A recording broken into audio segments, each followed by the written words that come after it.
आज हम लोग देखने वाले हैं बीएसएससी कार्यालय परिचारी या ऑफिस अटेंडेंट हिंदी के सेट नंबर 4 30 सभी हिंदी के प्रश्नों को।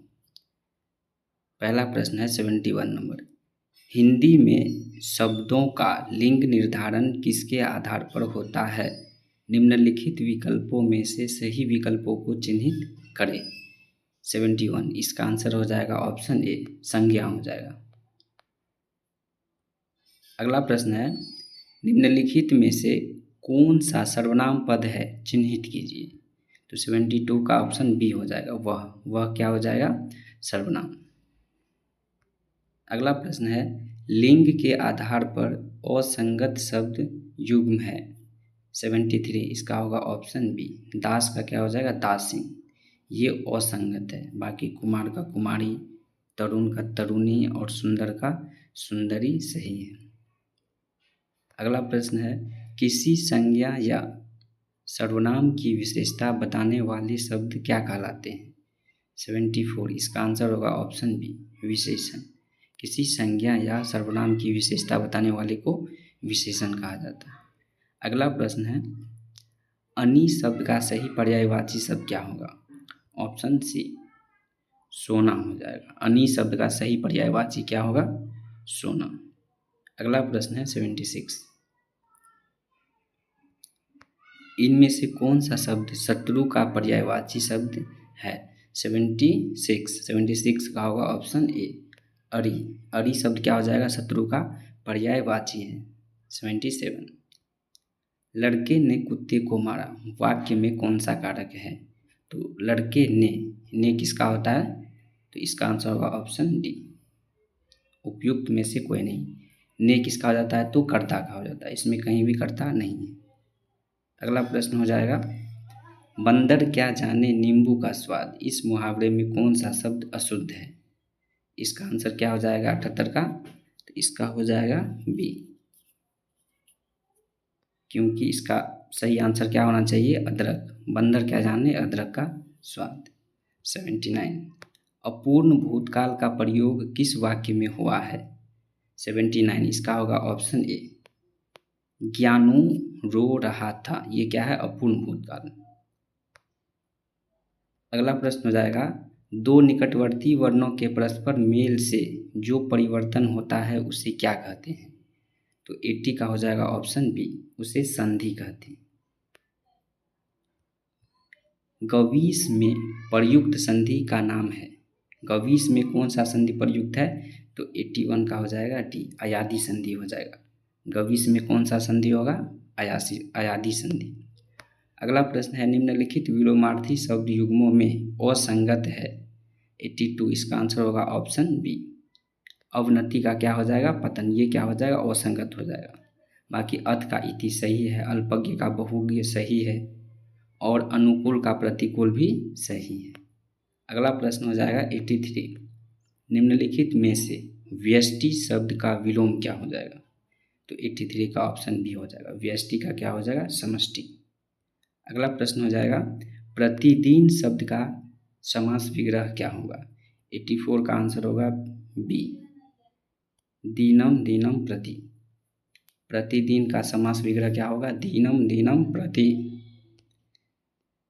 अगला प्रश्न हो जाएगा, यह मूंग और मसूर की दाल लोकोक्ति का अर्थ है। 85 का होगा ऑप्शन डी, अपनी औकात से बढ़कर होना या करना। 86, सौर वर्ष का समय वाक्यांश के लिए एक शब्द होगा। तो 86 का ऑप्शन ये हो जाएगा, शताब्दी। 100 वर्ष के लिए क्या हो जाता है? एक वक्त, शताब्दी। अगला प्रश्न हो जाएगा, निम्नलिखित में से शुद्ध वर्तनी वाला शब्द है। 87 का होगा ऑप्शन डी, बाजार। बाजार क्या है? शुद्ध है। अगला प्रश्न हो जाएगा 88, वर्तनी की दृष्टि से शुद्ध वाक्य का चयन करें। तो 88 का हो जाएगा सी, ज्यों ही मैं वहाँ पहुँचा त्यों ही घंटा बजा। Option C. अगला प्रश्न हो जाएगा, वह महिला बहुत विद्वान है वाक्य में किस प्रकार की अशुद्धि है? तो 89 का होगा ऑप्शन ए, लिंग अशुद्धि। क्या हो जाएगा? लिंग अशुद्धि। 90, अखरोट शब्द का तत्सम रूप है? तो 90 का होगा ऑप्शन बी, अक्षोट। अखरोट शब्द का तत्सम रूप क्या हो जाएगा? अक्षोट। 91, कौन सा शब्द एकल का तद्भव है? एकल क्या है? तत्सम। इसका तद्भव क्या हो जाएगा? तो 91 का होगा ऑप्शन सी, अकेला। एकल मतलब क्या हो जाता है? अकेला। 92, अ उपसर्ग और ता प्रत्यय के योग से बनने वाला शब्द है?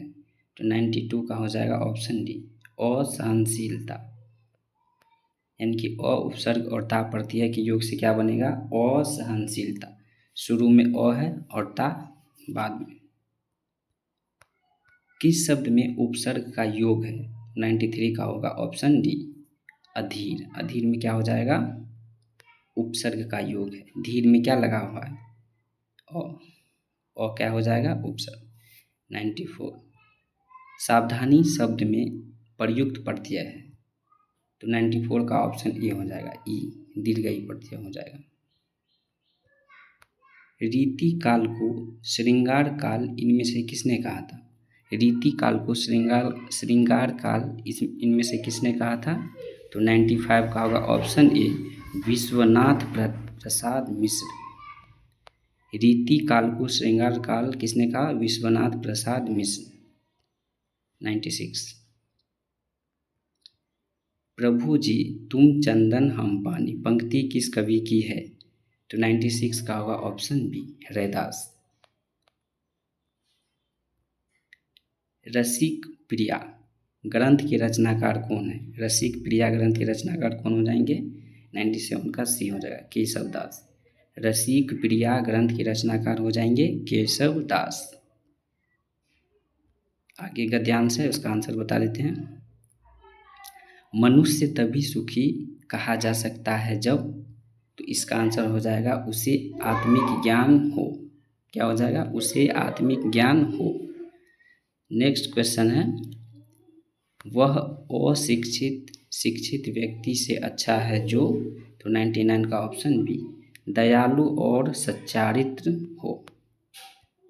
100 नंबर का हो जाएगा, अधिकारों और कर्तव्यों के विषय में सुशिक्षित व्यक्ति डैश। तो 100 का होगा ऑप्शन डी, दोनों का बराबर ध्यान रखता है। इसका हो जाएगा ऑप्शन डी। तो आज का सेट यही खत्म होगा। सेट नंबर 5 अगले वीडियो में देखेंगे।